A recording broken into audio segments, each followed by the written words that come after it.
Oke, ya Bu Eli, menarik ya tadi self awareness itu adalah eh, kesadaran diri kayak gitu ya. Jadi membangun kesadaran diri sama siswa kita. Nah, yang berikutnya ada strategi berikutnya nih, ada positive self talk. Apa sih self talk itu? Ngomong sama diri sendiri yang positif kayak gitu atau gimana ya nih Bu Eli? Ya, jadi ini mungkin satu istilah dulu ya kita kenalin tentang self talk dulu gitu. Jadi self talk itu sesuatu yang muncul gitu ya, begitu saja. Biasanya otomatis, misalnya ketika teman-teman nih selesai ujian terus dapat nilai tertentu gitu, misalnya dapat nilai 50 gitu, tidak memuaskan gitu ya mungkin. Terus kan ada suara yang muncul begitu saja ya di pikiran kita gitu. Tanpa kita Hmm, harap-harapan ya muncul aja gitu kayak, ih, aku bodoh sekali, nilaiku sekian gitu. oke. Nilaiku segini, yang lain berapa ya? Aduh, jangan-jangan aku nilainya paling rendah sekelas. Nah, itu kan self-talk gitu. Ya, nggak selalu negatif sih gitu. Bisa aja kayak, nilaiku 80, oke juga gitu. Aku bangga pada diriku. Nah, itu juga bisa ya, self-talk gitu. Jadi, self-talk itu ya bisa, nanti sifatnya bisa positif, negatif. Cuman di sini tuh maksudnya uh, kalau ternyata self love yang muncul itu adalah yang negatif-negatif gitu. Nah, ini yang perlu kita bantu untuk menjadi lebih positif. Nah, positif dalam artian tidak selalu udah ambil aja hikmahnya atau langsung dibikin sesuatu yang sangat positif gitu ya. Kayak mungkin teman-teman juga pernah dengar, Miss Bana juga mungkin pernah dengar terkait dengan toxic positivity gitu ya. Nah, bukan seperti itu, tapi justru maksudnya adalah self talk yang negatif itu diubah ke kalimat-kalimat yang sekiranya itu konstruktif dan objektif gitu. Kayak misalnya tadi merasa bahwa nilainya 50 adalah aku orang yang paling gagal, paling bodoh di kelas ini, aku emang kemampuan bahasa Inggrisnya itu paling gak bagus di antara teman sekelas gitu. Nah, itu bisa dibantu diubah ke ini loh. Oke, nilaiku pada saat ulangan ini adalah sekian gitu.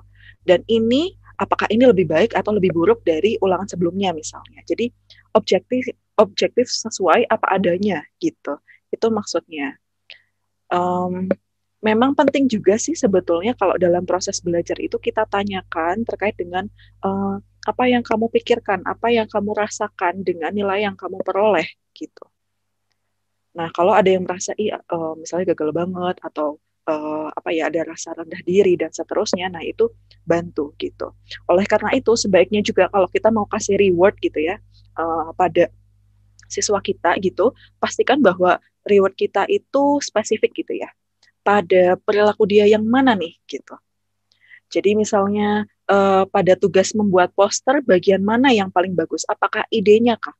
Apakah gambarnya kah? Apakah cara dia memberikan presentasinya kah gitu. Sehingga dia punya penilaian yang objektif gitu. Itu kira-kira Miss Bana. Oke, ya.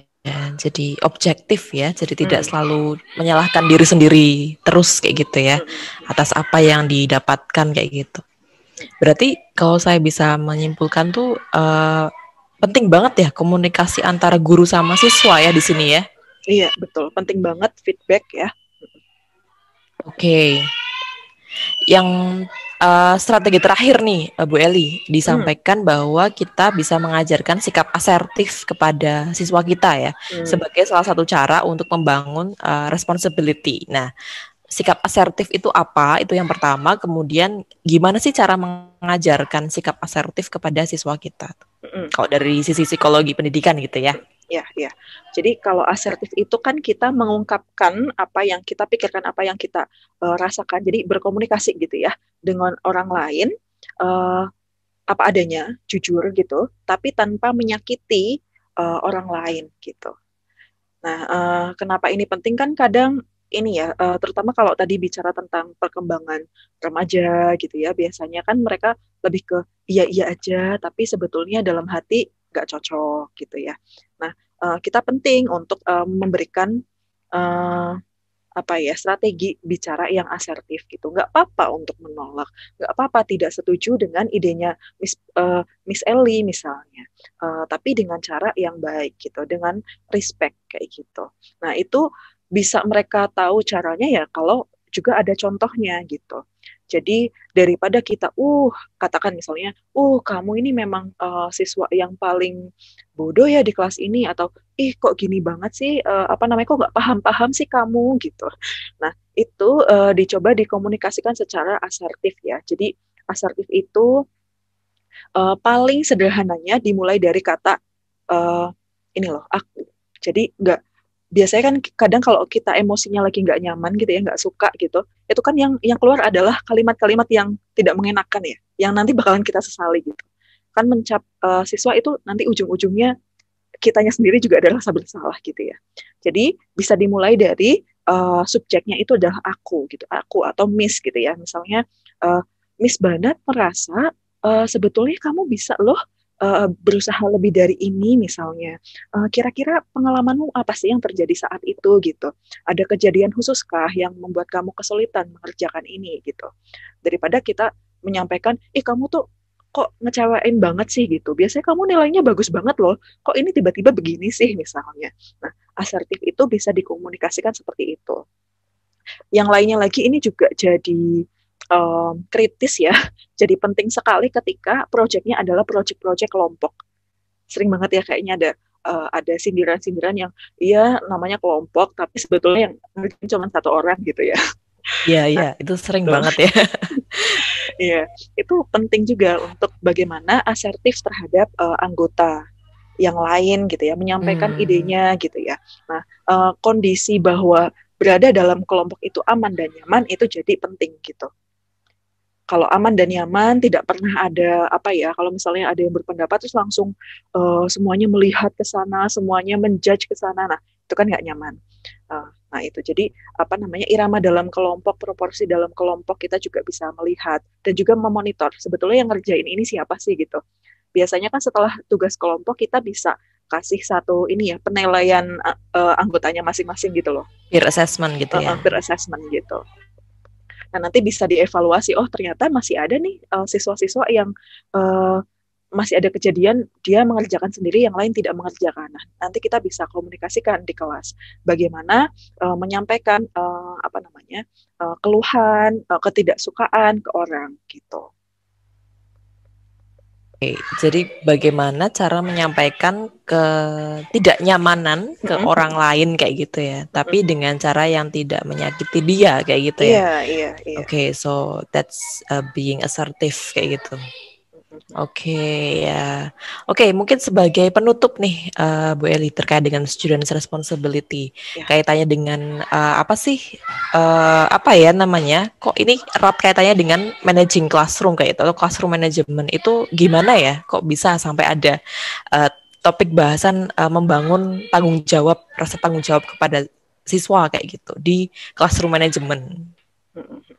Iya, mungkin saya juga bisa kasih pesan ya untuk seluruh calon-calon pendidik ya, para bapak ibu guru muda ini gitu ya, bahwa sebetulnya nilai utama yang perlu kita pegang gitu ya, value utama ketika mengajar itu bahwa kelas itu bukan antara satu guru mengajar begitu saja ke siswa, tapi ini adalah kelas itu bersama.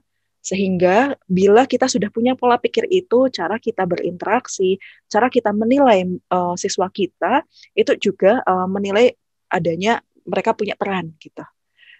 Dengan adanya menghargai peran-peran mereka ke dalam proses pembelajaran, maka responsibility itu muncul.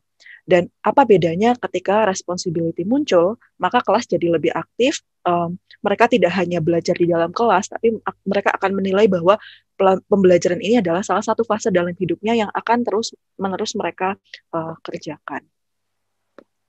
Gitu. Terima kasih. Wah, oke, mantap sekali ya. Kita dapat ilmu baru ya teman-teman di sini dari melihatnya dari sudut pandang atau dari sisi psikologi seperti itu ya, terkait dengan student responsibility. Oke, terima kasih Bu Eli sudah hadir bersama kita pada sore hari ini ya. Ya ini rekamnya sore soalnya. Oke, terima kasih Bu Eli. Mungkin maaf kalau ada kurang-kurang juga. Sudah cukup sekali ya. Nanti mungkin kita kurang waktu ini kayaknya. Jadi nanti mungkin kalau ada waktu dan kesempatan di lain di lain kesempatan ya, kita bisa ngobrol-ngobrol lagi seputar psikologi teknologi pendidikan seperti itu. Iya, Oke, oke. mungkin begitu saja dari saya dan Bu Eli pada sore hari ini, teman-teman. Sampai jumpa di episode berikutnya. Wassalamualaikum warahmatullahi wabarakatuh. Waalaikumsalam warahmatullahi wabarakatuh.